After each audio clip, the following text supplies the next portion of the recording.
Hey everybody, today we'll be going over 13 differences between the My Dress Up Darling anime and its manga. The story is written by Shinichi Fukuda and is published by Square Enix. For more information about where to start reading the manga after the anime, stay till the end or you can check in the description. That being said, let's get started. Starting us off with one change that you'll miss if you blink is that Kitagawa does not have a tongue piercing in the anime, but she does in the manga version. The two times I noticed is one in episode 10 when Kitagawa is showing off the fake teeth to Gojo for the Veronica cosplay, and looking at the panel you see that the piercing is missing. The other big place we miss it is during the fireworks show in episode 12 when she sticks her tongue out and it has blue all over it. And you can see again that the piercing is missing. Jumping back to the beginning, in the anime, Kitagawa has a dramatic entrance as she is sent flying backwards in the air and onto Gojo's desk as he watches. She also bumps her head in the process. Though, in the manga, Gojo is still lost in thought thinking about the words his childhood friend said to him, then Kitagawa falls down off-screen onto his desk. She also is sitting on his desk when she first talks to him in the manga version, but she's standing up in the anime. Next, this whole scene is made just for the anime, and I think it is to further show the viewer the solidarity of Gojo's life before meeting Kitagawa. It further hammers it in for us that he doesn't interact normally with his classmates by having one of them mistake him for their friend and then having him freak out afterwards. There is also some narration left out from the manga of Gojo telling the reader that he is 15 years old, a first year in high school, that both of his parents died when he was young, and he now lives with his grandpa. Though we do still kinda learn this in the anime. After Kitagawa surprises Gojo by opening the sewing room door, he is so surprised that he drops his Hina doll, and before it hits the floor, in the anime he dives dramatically to catch it before it does. It's a bit different in the manga because Kitagawa walks in and Gojo lets the doll hit the floor, but he does not dive for it. He just quickly picks it up and starts checking on it like he does in the anime version.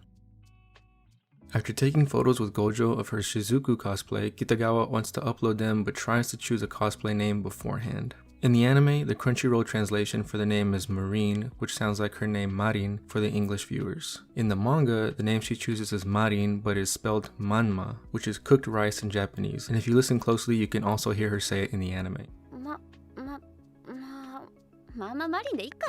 Now regarding her name, she mentions earlier in the story that she likes rice and must have it with her meals to feel full, so it's probably just a play on that.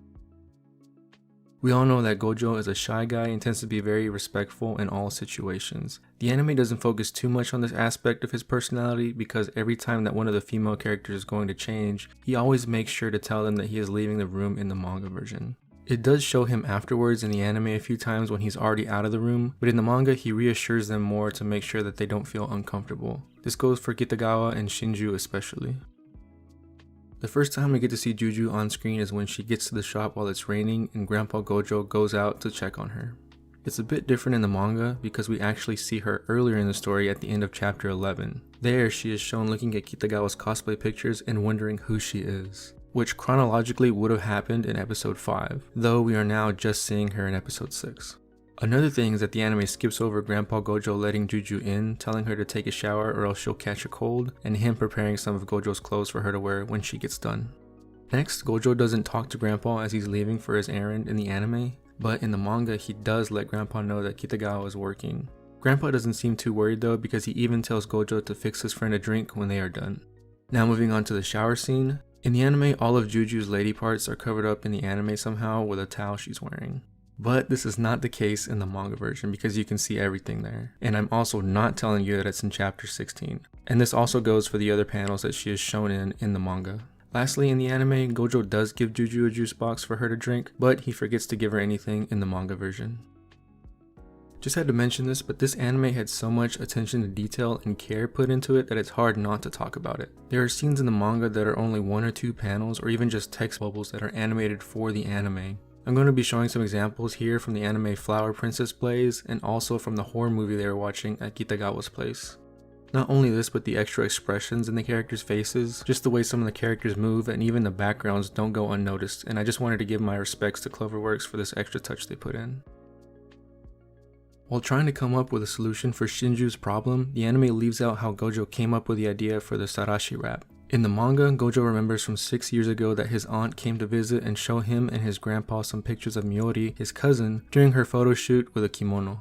His aunt brings up that the obi can get worn out of shape and creased if the person wearing it has a large chest, and the only way to prevent that is to use a Sarashi wrap. Gojo mentions that these wraps were originally used for festivals, but nowadays they're even used to relieve back pain. The wrap he lets Shinju borrow is the one that his grandpa is using for his pain.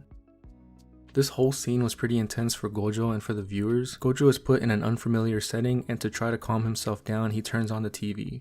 But he sees that it's an adult video and quickly turns it off.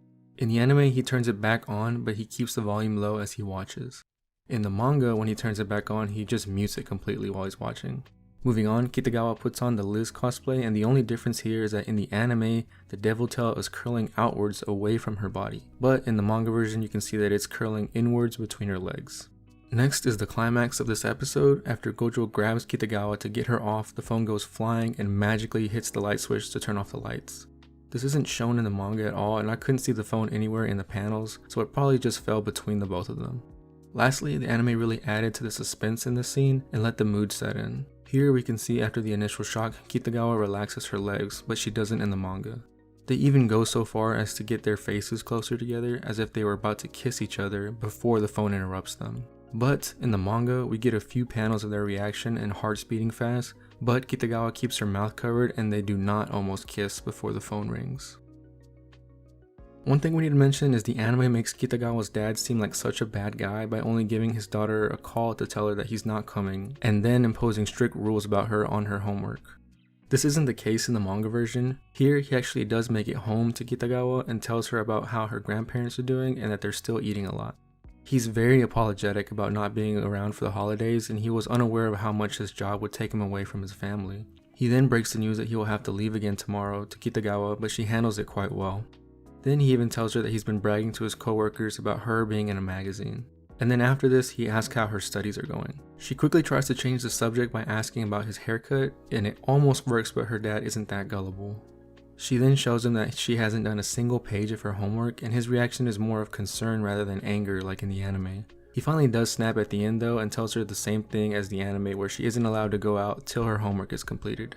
In the manga, he comes off more like a caring parent rather than how he's made out to be in the anime version. One event that was left out of the anime is a trip that Gojo makes to the store to pick up supplies for the Black Lily cosplay. Gojo shows a worker the design he has drawn out, and the worker makes the assumption that it is being made for Gojo himself to wear.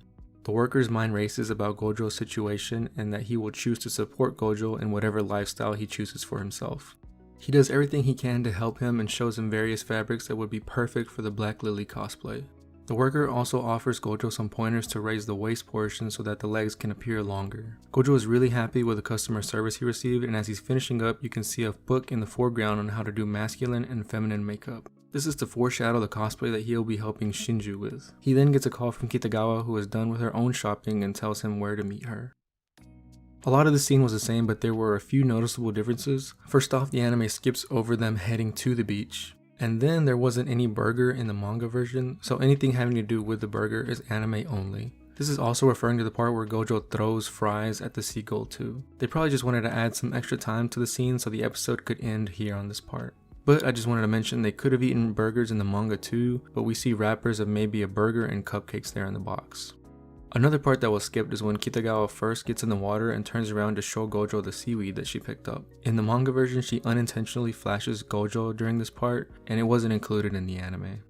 Next, after having her face blush from Gojo, Kitagawa cools her face down with a bottle, and this was added just for the anime. Lastly, the anime does not include it, but Kitagawa is taking pictures as Gojo is falling into the water. Hope you enjoyed that video, everyone. The anime covers chapters 1 through 39, so to continue the story, start reading at chapter 40. For more anime content, don't forget to like and subscribe to the channel. Thank you for watching, everyone, and I'll see you in the next one. Peace.